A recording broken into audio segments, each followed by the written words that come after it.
Hello বন্ধুরা, শুভ দুপুর। দেখুন, জামাই ষষ্ঠী দুপুরবেলা খেতে বসে পড়েছে জামাই। এই দেখুন, ভাজাভুজি খেতে খেতে তুলে রাখলো, 5-7 রকম ভাজা করে দিয়েছিল। এই দেখুন, ফুলকপি আলু পোস্ত, ভেটকি ভাপা, ভেটকি পাতুরি, সরি, কাতলা কালিয়া, পমপ্লেট, পোস্ত। আর তুমি এটা হচ্ছে পাবদা সর্ষে, ওটা হচ্ছে ইলিশ ভাপা, এটা মাটন, এটা চাটনি, পাঁপড়, মিষ্টি। এই যো জামাই এখন খাচ্ছে।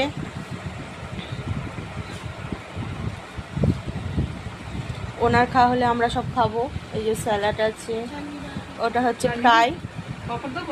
হ্যাঁ, এটা হচ্ছে ফ্রাই, বাটা মাছ ফ্রাই এটা। এই যে আমার মেয়ে খাচ্ছে। আমরা যা খুশি দাও। চাটনি। ষষ্ঠীর দিনে আমার কি অবস্থা দেখুন, গরমে একদম অবস্থা খারাপ আমার। এত রোদ বেরিয়েছে, কালকে এত বৃষ্টি হয়েছে, আজকে আবার এত রোদ বেরিয়েছে, কি বলবো বলুন। এখন আমার খাওয়া হয়নি, ওরা খাচ্ছে। খাওয়া হওয়ার পর তারপর আমি মা তারপর খাবো। মায়ের তো আজকে উপোস, আমি একা ভাত খাবো। টাটা, আবার রাত্রিবেলা আসবো।